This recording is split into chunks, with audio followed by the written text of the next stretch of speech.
تو اسد قیصر صاحب، جیسا کہ آپ نے خود ہی گفتگو کی ابتدا میں ہی بتا دیا کہ آپ سہیل آفریدی کو اس وقت سے جانتے ہیں جب یہ آئی ایس ایف میں تھے، اور مجھے بھی پتہ ہے کہ آپ نے ایک دفعہ وہ جو ڈرون حملوں کے خلاف ایک عمران خان صاحب نے دھرنا دیا تھا، تو اس میں بھی ان کا بڑا مین کردار تھا، کافی پرانی بات ہے۔ تو مجھے یہ بتائیں کہ اب یہ آپ بشک آپ ایم این اے ہیں، صوبائی وزیر آپ نہیں بنیں گے، لیکن لوگوں کو پتہ ہے کہ جنید اکبر، اسد قیصر، عاطف خان، شہرام تراکئی جو ہیں یہ اس کے رائٹ ہینڈ لیفٹ ہینڈ بنیں گے چیف منسٹر کے، تو اس کے چیلنجز کیا ہیں؟ سب سے بڑا چیلنج کیا ہے اس کو اس وقت؟ سب سے پہلے تو ایک میں وضاحت کرنا چاہتا ہوں کہ عمران خان نے اس کو چنا ہے چیف منسٹر، وہ کیپٹن ہوگا اور ہم اس کو ایڈوائز دیں گے، وہ مناسب سمجھے قبول کرے، مناسب نہ سمجھے نہ قبول کرے، کوئی یہ نہیں، وہ پپٹ نہیں ہوگا، وہ صحیح معنوں میں چیف منسٹر ہوگا۔ ہم صرف ایڈوائزری کیپیسٹی میں جو ہمارے ایکسپیرینس ہے اس کے ساتھ شیئر کریں گے۔ دوسرا ہے کہ نمبر 1 ہمارے لیے ایشو ہے امن کہ ہم نے جو اس وقت ہمارے صوبے میں حالات ہے وہ آپ کو نالج میں ہے، خاص کر جو مرچ ایریا ہے، پریارٹی نمبر 1 یہ ہے کہ امن،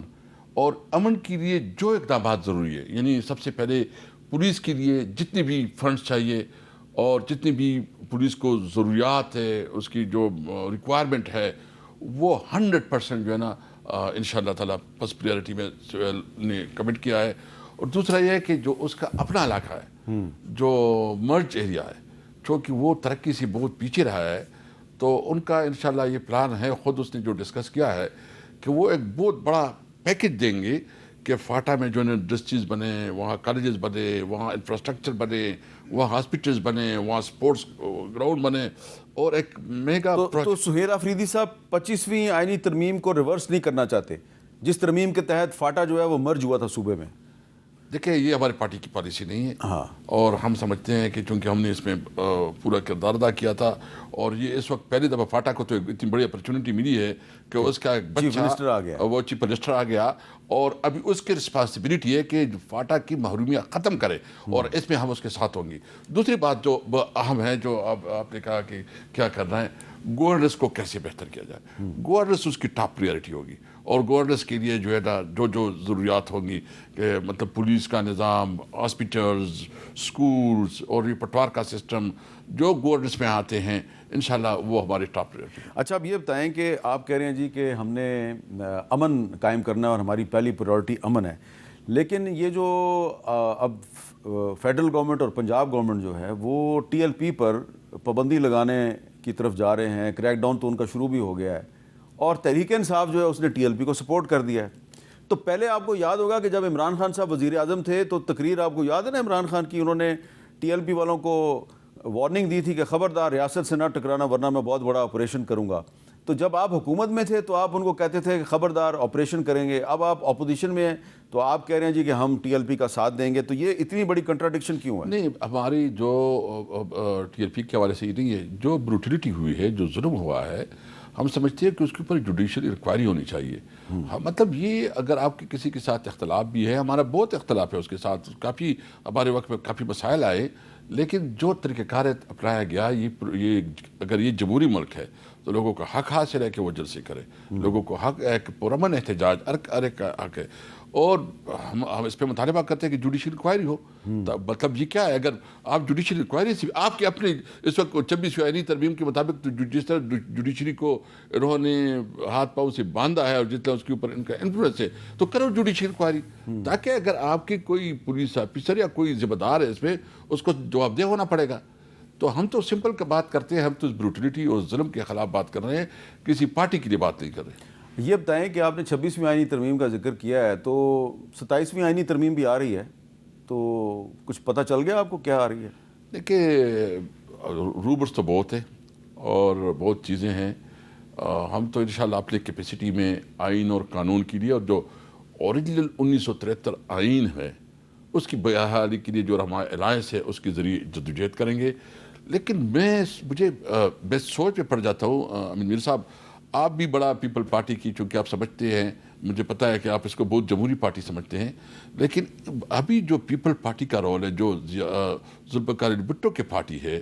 وہ کس طرح اس چیزوں کا ساتھ دے رہی ہے؟ میں تو سمجھتا ہوں کہ ذوالفقار علی بھٹو کی روح تڑپے گی. کم از کم بلاول بھٹو زرداری نے اپنے گورنر سے تو کہا نا کہ جاؤ جا کے حلف لو سہیل آفریدی کا. میں اس کو اپریشیٹ کرتا ہوں. ہم نے رابطہ بھی کیا تھا اور اب اس کو اپریشیٹ کرتے ہیں کہ اس نے ایک اچھا قدم کیا, لیکن ہم مزید بھی اپریشیٹ کریں گے کہ اگر وہ 26ویں آئینی ترمیم کے بارے میں بھی اپنا نقطہ نظر پہ ریویو کر لے, اور اگر کوئی اس طرح کوئی اور بھی آئین کے اوپر 27ویں آئینی ترمیم اگر آ رہی ہے تو وہ بھی ہم امید رکھتے ہیں کہ وہ جمہوریت کے ساتھ کھڑے ہوں گے, آئین کے ساتھ کھڑے ہوں گے, یہ جو ہے نا ایک ڈکٹیٹرانہ اپروچ کے ساتھ نہیں کھڑے ہوں گے. اچھا, آپ نے پیپلز پارٹی سے تو ایک ہلکا پھلکا شکوہ کر دیا,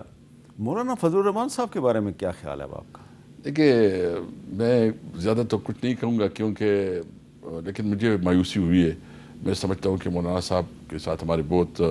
میرا خود بہت دینی رشتہ تعلق ہے, رہے گا, لیکن گلہ تو ہے, میرا تو بڑا سیریس گلہ ہے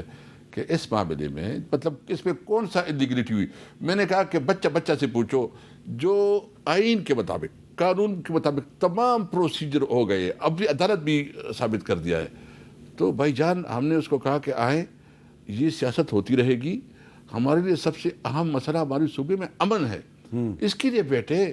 میں تمام پولیٹیکل پارٹی سے کہتا ہوں کہ جی آپ کے ہمارے ساتھ لگتی ہے نہیں لگتی وہ ہوگا آگے بھی وہ دیکھیں گے, لیکن اس وقت جو ہمیں مشترکہ طور پر مسائل ہے وہ امن و امان ہے, ہمارے بچوں کا مستقبل ہے کہ ہم نے کیسے اس ملک میں زندگی گزارنی ہے اور اپنی صوبے میں زندگی گزارنی. اچھا, آپ بھی افغان طالبان سے مذاکرات چاہتے ہیں, مولانا فضل الرحمان صاحب بھی مذاکرات چاہتے ہیں, اس معاملے پہ بھی آپ نے کوئی مشترکہ حکمت عملی نہیں بنائی؟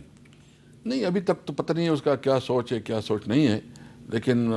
ہم سمجھتے ہیں کہ